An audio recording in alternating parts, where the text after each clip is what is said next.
దేవుడు లాంటి కేసీఆర్ చుట్టూ దెయ్యాలు ఉన్నాయన్న కవిత విమర్శలపై కేటీఆర్ స్పందించారు.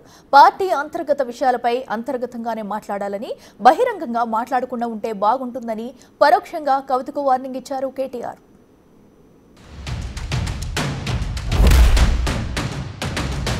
కేసీఆర్ గారు దేవుడు, కానీ కేసీఆర్ గారి చుట్టూ కొన్ని దయ్యాలున్నాయి. వాళ్ళ వల్ల చాలా నష్టం జరుగుతున్నది.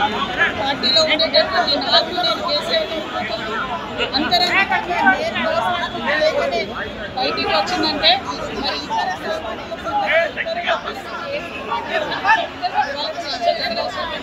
మరి పార్టీలో ఉన్నటువంటి చిన్న చిన్న లోపాలను డిస్కస్ చేసుకొని సవరించుకొని కోట్లను పక్కకు జరుపుకుంటూ పార్టీ పథకాల చల్లకుంటామని.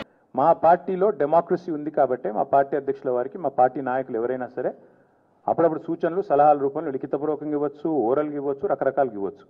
అట్లాగే నేను ఒక మాట మాత్రం చెప్తాను, మనం ఎవరైనా సరే పార్టీలో ఏ హోదాలో ఉన్నా కొన్ని విషయాలు అంతర్గతంగా మాట్లాడాల్సిన విషయాలు అంతర్గతంగా మాట్లాడితేనే బాగుంటుంది. పార్టీ ఫోరమ్స్ ఉన్నాయి, అధ్యక్షుల వారితో కలిసే అవకాశం ఉంది, లేదా ఆఫీస్ బేరర్స్ ఉన్నారు, కలిసి చెప్పుకునే అవకాశం ఉంది. కాబట్టి అంతర్గతంగానే కొన్ని విషయాలు మాట్లాడితే బాగుంటుంది. అది అందరికీ వర్తిస్తుంది, వీళ్ళకి వాళ్ళకని కాదు.